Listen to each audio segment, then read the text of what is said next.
국민 여러분, 오늘 제1차 비상경제회의를 거쳐 관계부처, 관계기관의 합동으로 마련한 민생경제금융안정 패키지 프로그램에 대해 설명드리도록 하겠습니다. 이제 코로나19 사태는 전 세계적인 팬데믹 현상이 되었습니다. 이동 제한 조치로 세계 경제가 멈추고 글로벌 금융시장은 요동치고 있습니다. 과거 위기는 금융과 같이 특정 분야에서 시작하여 다른 분야와 국가로 파급되었습니다. 하지만 감염병으로부터 촉발된 이번 위기는 다릅니다. IMF 외환위기가 아시아 지역에, 글로벌 금융위기는 금융 섹터에 주로 영향을 미쳤다면 이번 사태는 전 세계와 전 섹터에 전방위적으로 영향을 주고 사람의 이동까지 사실상 동결시키는 총체적이고 복합적인 위기의 양상을 보이고 있습니다. 생명과 건강이 위협받으며 전 세계적으로 실물 경제가 얼어붙고 있고 국내외 금융시장도 동시다발적으로 충격을 받고 있습니다. 선제적이고 그리고 보다 적극적으로 나설 필요가 있습니다. 정부도 각별한 경계심을 가지고 긴박하게 움직이며 필요한 대책을 신속하게 지속적으로 마련해 오고 있습니다. 1차와 2차에 걸쳐 총 20조 원 규모의 업종별 분야별 긴급 지원 패키지를 시행해 오고 있으며 3차 정책 패키지인 11조 7천억 원 규모의 추경도 이미 확정되었습니다. 오늘 이러한 기존 1, 2, 3차 정책 패키지에 이어서 민생 금융 안정을 위한 총 50조 원 플러스 알파 규모의 범국가적 금융 분야 위기 대응 프로그램을 마련하고자 합니다. 코로나19 바이러스가 면역력이 취약한 사람에게 보다 치명적으로 작용하는 것처럼 경제의 어려움도 자금 조달이 어렵고 규모가 작은 중소기업과 소상공인 그리고 자영업자들에게 보다 큰 충격으로 다가오게 됩니다. 감염병 사태가 종식되어 경제가 다시 정상화될 때까지 위기에 취약한 경제 주체들이 당분간 버틸 수 있는 안전판이 절실하게 필요합니다. 이러한 인식하에 근본에 민생금융안정 패키지 프로그램은 세 가지 사항에 중점을 두고 마련하였습니다. 첫째, 전례 없는 범국가적 금융 분야 위기 대응 프로그램입니다. 재정금융당국뿐만 아니라 통화당국, 정책금융기관, 금융권 등이 혼연일체가 되어 이 프로그램을 만들었습니다. 둘째, 상황 대처에 부족함이 없도록 총 50조 원 플러스 알파 규모로 9개의 세부 패키지 프로그램을 구성하였으며 향후 상황 전개에 따라 규모도 추가적으로 확대해 나가고자 합니다. 셋째, 중소기업, 소상공인, 자영업자에 대한 지원과 취약계층의 금융부담 완화를 최우선에 두었으며 금융시장 전반의 안정을 위한 조치들도 함께 포함시켰습니다. 9개의 프로그램 중 5개는 오늘 상세의 내용을 포함하여 발표하고 나머지 프로그램은 추후 비상경제회의를 통하여 발표해 드릴 계획입니다. 그러면 민생금융안정 패키지 프로그램의 핵심 내용에 대해서 설명드리도록 하겠습니다. 민생금융안정 패키지 프로그램은 첫째, 중소기업과 소상공인 자영업자를 위한 금융지원에 대한 강화, 둘째, 취약계층에 대한 금융부담의 완화, 그리고 마지막으로 세 번째, 주식, 채권 등 금융시장의 안정장치가 되겠습니다. 크게 이 세 가지로 구성되어 있다는 말씀을 드립니다.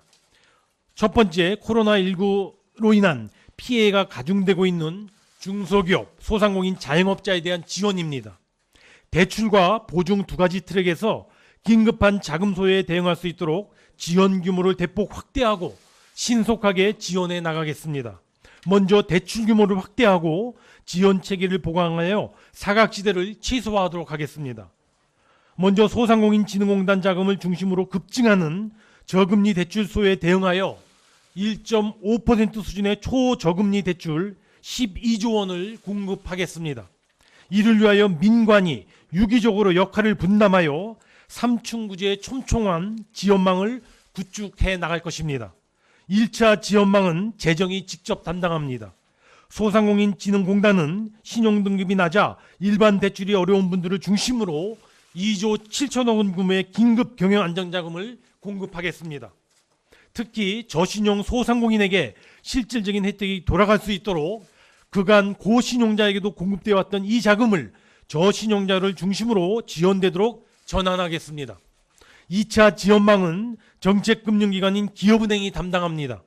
중간 수준의 신용도를 가진 분들께 보다 초점을 맞추어 5조 8천억 규모의 초저금리 대출을 제공하겠습니다. 이상 8조 5천억 원 규모 이외에 추가적인 나머지 3조 5천억 원은 3차 지원망으로서 시중은행 등을 통하여 공급되도록 할 것입니다. 정부는 시중은행들의 대출금리도 다른 두 지원자금과 같이 1.5% 수준에서 제공될 수 있도록 시중금리와 대출금리 1.5% 간의 차이를 제정해서 보존하도록 하겠습니다. 다음으로 대출을 지원하는 보증의 범위와 요건을 완화하는 내용입니다.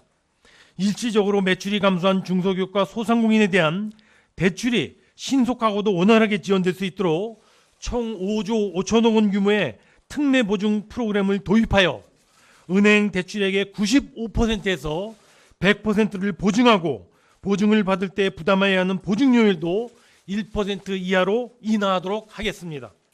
이와 별도로 총 3조 원 규모의 전액보증 프로그램도 도입하겠습니다.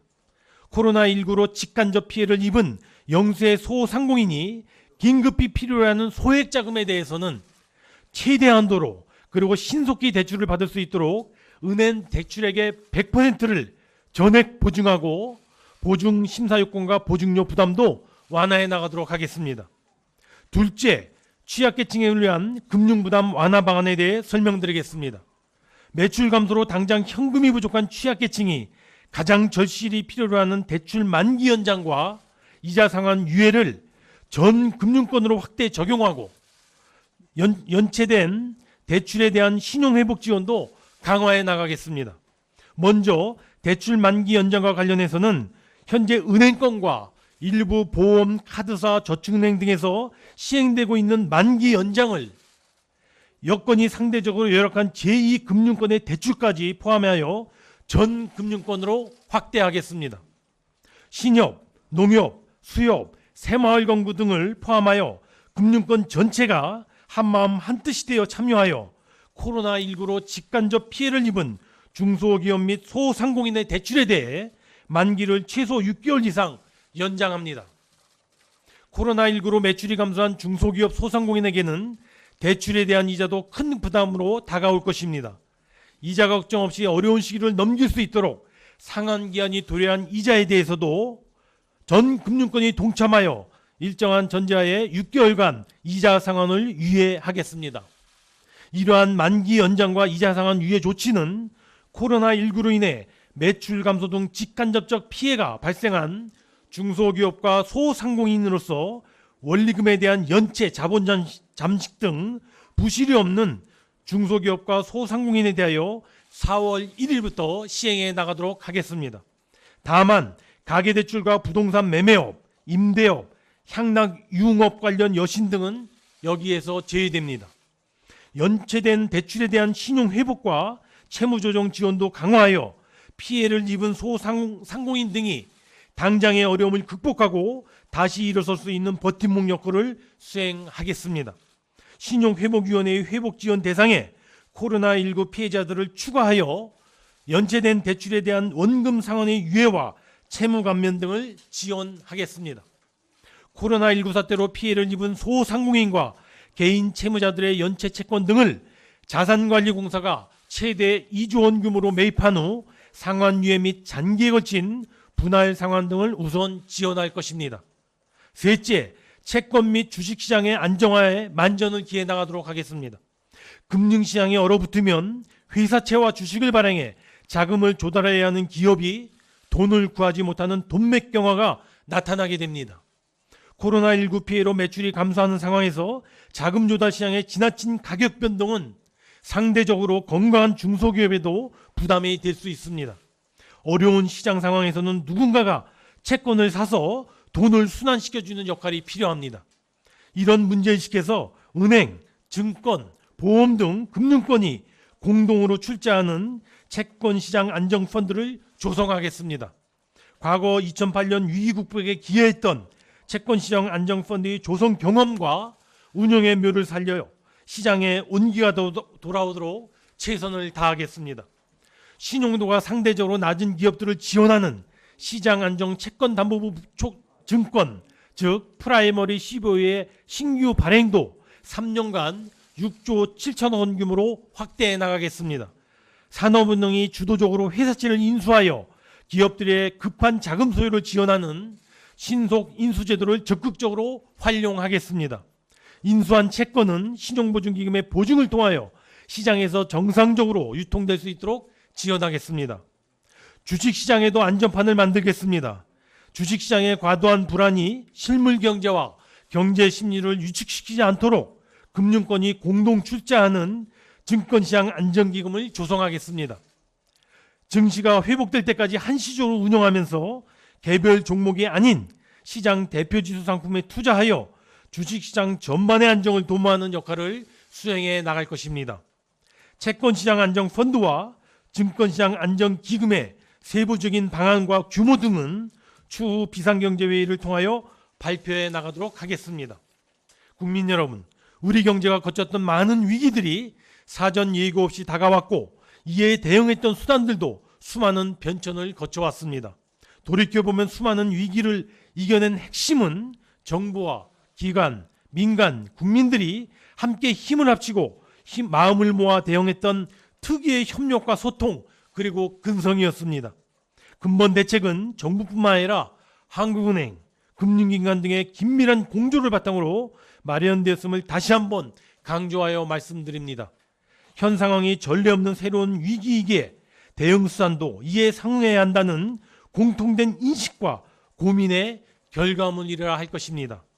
정부는 앞으로도 위기 대응의 중심이 되어 관계기관들과 긴밀히 협업하면서 경제 난국의 극복에 최선을 다해 나갈 것입니다. 국민 여러분께서도 수많은 위기를 극복하고 발전해왔던 우리 경제의 저력을 믿고 믿음과 지지를 보내주시기를 부탁 올립니다. 감사합니다.